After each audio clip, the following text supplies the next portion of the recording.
We've just 2 weeks left in Wales now, and before we go, we want to show you the very best. On my side of the world, children gambling is illegal, but not in Barry.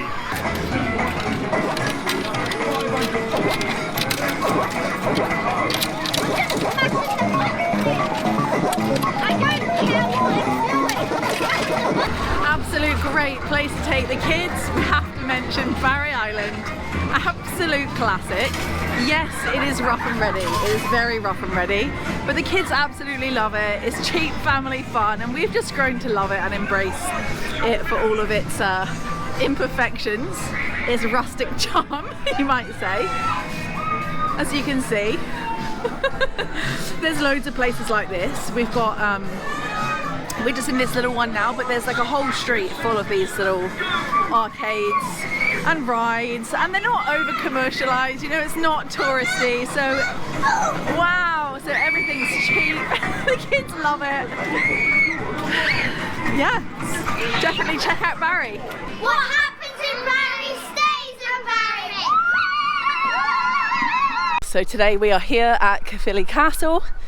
It is the most magnificent site, built in 1290. We found this place totally in a fluke when we were out for the day in lockdown with nothing open, and we didn't know what to do, so we typed in castles near me and we thought, oh, that looks all right. We hit go. It brought us down to Caerphilly, and little did we know it is the biggest castle in Wales. When in Wales, grab yourself a rugby ball and have a good kick around. Caerphilly Castle is absolutely huge. Just to put it into perspective, there's the family.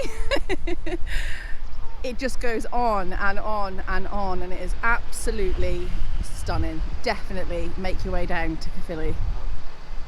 On the map as an area of outstanding natural beauty is the incredible Tintern Abbey. Look at this.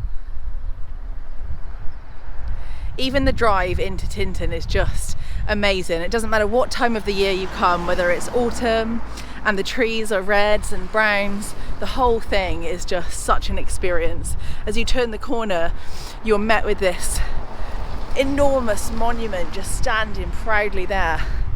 It's just breathtaking, it really is. The village itself is great, lots of local preserves and craft beers, all the pubs that you can go to, the food in every one is just, it's just amazing. You can park, you can go inside, have a look around, buy a guide. It's really not that expensive for a family day. You have to check out Tintern Abbey. I mean, look at this. The trees, the landscape around it. You could just spend the day admiring how beautiful this place really is. Built in 1131. So many historical monuments all over Wales. But this here is a definite favourite for our family. So we better go find a pub and have one of those cheeky craft beers. We're opposite the Abbey now at the Anchor Inn. They've got a really good outdoor playground for the kids, which is like a mini version of the Abbey, made of wood, so the kids love it. They've left us to it to enjoy our pints, which is perfect. I've got a pint of butty here from the Wye Valley Brewery. It's absolutely delicious. Number two, we've just had a bit of lunch. We've Definitely had my jam. What do we have? A traditional Welsh rarebit for lunch. Absolutely beautiful. Absolutely Love it. Beautiful. Not bad price either, really. Yeah. £7. Very fair. Very fair. Yeah. What a beautiful day. If you're more of a beachy person and this forestry type stuff is less your thing, then there's plenty of beaches all over Wales that are just sensational. Our favourite, of course, is in the Gower Peninsula, Rhossili Bay. They've got sunflower fields. I'm Lincoln and Mummy.